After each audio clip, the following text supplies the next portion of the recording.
kauso, we're here at Bawang La Union for the grape picking.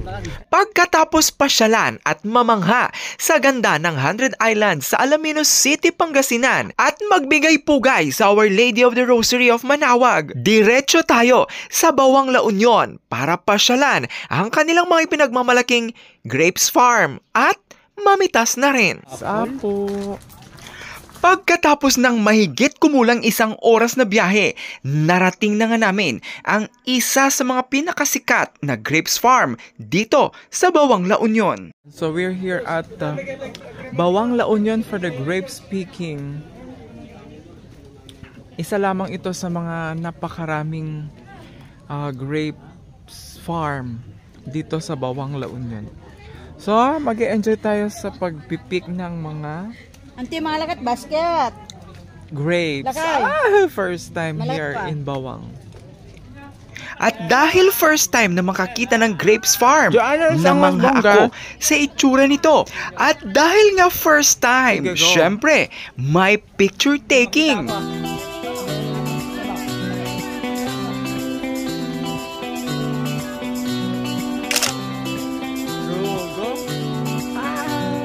Wait lang. Ready, wait lang.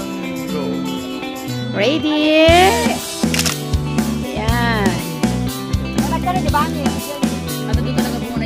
Ano daw ang libreto? Grape. Okay. At may pa-free taste pa sa kanilang grape juice. May palibreng grape wine. Ay, juice pa lang ba? Okay.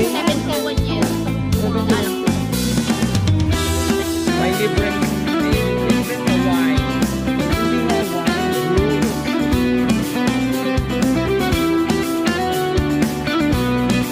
Jay!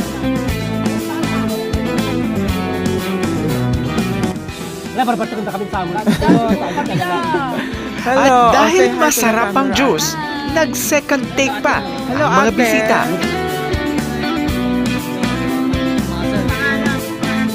Pamasel? Nakakamasel ba to? 40%. Hello po. Magkano po ang ay mangosteen oh? Saan ang mangosteen? Jo. Galing din, mayroon din kayong mangosteen dito? Ay, inaangkaw. Ay, yung ano? Magkano po isang ganto? 200. Alam, mas maraming bunga dito. Maasim naman daw, patingin. Maasim ba? Para mas tungo. Pero parang mas maano doon. Mas ripe doon. Mas matamis. Kasi mas naluom sa DJ nga part. Ba, may malakas akin tayo. Mas matamis dito doon. Maganda yung view. Oh, pwede naman. Oo, mas marami. Kasi ito, mahinog naman pa ito eh. 400 na lang po. Una, Sir Louie. Itay. Miss. Yes!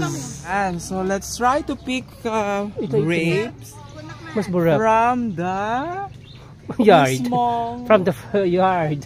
farm. Ayan. So, masarap ito at matamis. Kasing tamis ng pagmamahal. Kasing tamis ang pagmamahal. Kasing tamis ng pag-ibig po. Ayan si Kuya. Siya yung may-ari ng grape farm. Sir Migo, ang kinukuha mo lang yung pulang-pula? Oo. Mami, parang mas matamis doon. Doon sa kabila. Oo. Parang mas matamis doon. Tatamis din yan, sir. Ganun din, parehas lang din yan. Hihinog din siya, sir. Oo. Basta wag mo lang i-ref. Maganda yung medyo may green ang kulay. Ay, hindi talaga i-ref? Oo, sir. Okay. Marigatong penis Oh, Diyos ko, Lord. Oo, atan. Sige na. Friendly ang mga tao dito.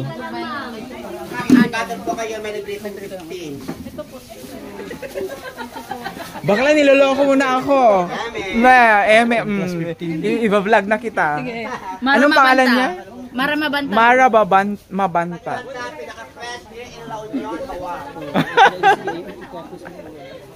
Wine ko. Makainom kayo, the free yung may isa. Ay, sino ba nakakuha na? Dalawa, may free kang sando.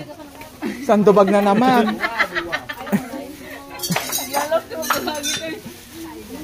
Kuya, ipagkitagdag mo man ito ng sando. Sando. Ang laki naman yan. Ganito na. Ba't kasi kailangan mo mag ano? Mas maliit yan. Ano ba gusto mo? Mas maliit o malaki? Ah, yung malaki. Tanungin mong si Ading. Anong pangalan mo, kuya? Pangalan mo daw. Nahiya si Ading. Bakal pangalan niya, ma'am. Ha? Bakal? Bakit? Binabakal mo ba? Bakal lang kamalaang to. Nakita nga pritis ka, ma'am. Kasi mas masarap yung pag binabakal. Oo nga. Ano yung binabakal niya kasi? Boss, mamaya na boss, ang papapritis mo na ako. Ala yung ginaganyan niya? Ay, iba yun? Meet Mara. Aramabanta fresh from here in La Union. Ang makalabas sa lungga at makakilala ng ibang tao, ibang kasiyahan at saya ang naidudulot sa puso at diwa. Idagdag pa ang karanasang hindi kailanman nabibili ng pera. Yan ang ating adventure dito sa Graves Farm sa Bawang, La Union. Hanggang sa susunod na makabuluhang kwentuhan, ako pong muli ang inyong kauso mo, Migo Sagibo.